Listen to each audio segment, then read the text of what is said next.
In a dusty cardboard box, tucked away beneath old letters and faded photographs, lay a medal.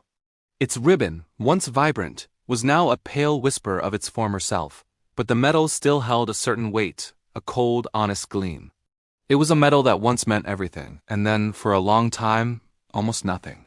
It belonged to a man named Thomas Walker, or Tom as everyone knew him. Tom wasn't famous. His name won't be found in history books. He lived a quiet life in a small Ohio town, working as a machinist, raising a family, and mowing his lawn every Saturday. If you asked his neighbors about him, they'd simply say, "Good guy." Kept to himself, but there was a chapter of his life they never knew. A chapter where Tom Walker ran toward danger when everyone else ran away from it. In 1968, Tom was a 21-year-old draftee in Vietnam. Duty wasn't a choice. It was an expectation. So, when the notice came, he went without complaint. He never saw himself as brave, only as necessary. One humid afternoon near the Mekong Delta, his unit was ambushed. Chaos erupted. Gunfire tore through the air. The radio operator went down, his equipment shattered, leaving the unit blind and exposed. Without a second thought, Tom crawled into the line of fire. He dragged the wounded soldier to safety behind a fallen log, using his own sleeve as a makeshift bandage.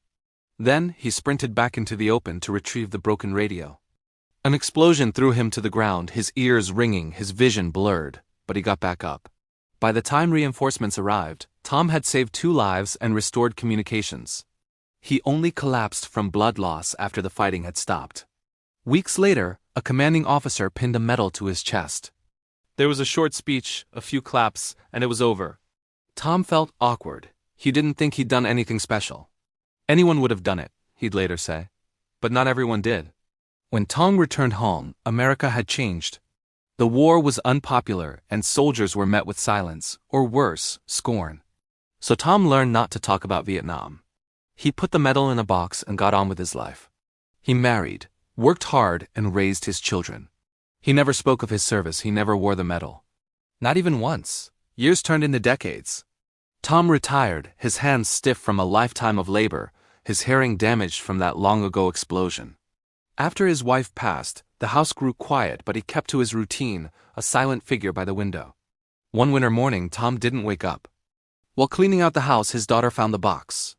Inside, she discovered the letters he'd written home, photos of smiling young men in the jungle heat, and at the very bottom, wrapped in a handkerchief, was the medal. She read the inscription for the first time, stunned. She had never known. At his funeral, something unexpected happened. After a call was made, 2 uniformed soldiers stood at attention. A folded flag was presented to his daughter. A short statement was read aloud, detailing Tom's bravery under fire. The room fell silent. People who had known him for 30 years, the quiet machinist, the helpful neighbor, were learning the truth about the man they thought they knew. He was a hero, hidden in plain sight. The medal no longer sits in a box. It's displayed on his daughter's wall, its story finally told. Tom Walker never asked for recognition. He carried his memories alone. But his story reminds us that history isn't only made by the famous. It's also built by quiet, ordinary people who do extraordinary things and never ask for anything in return. Thank you for listening.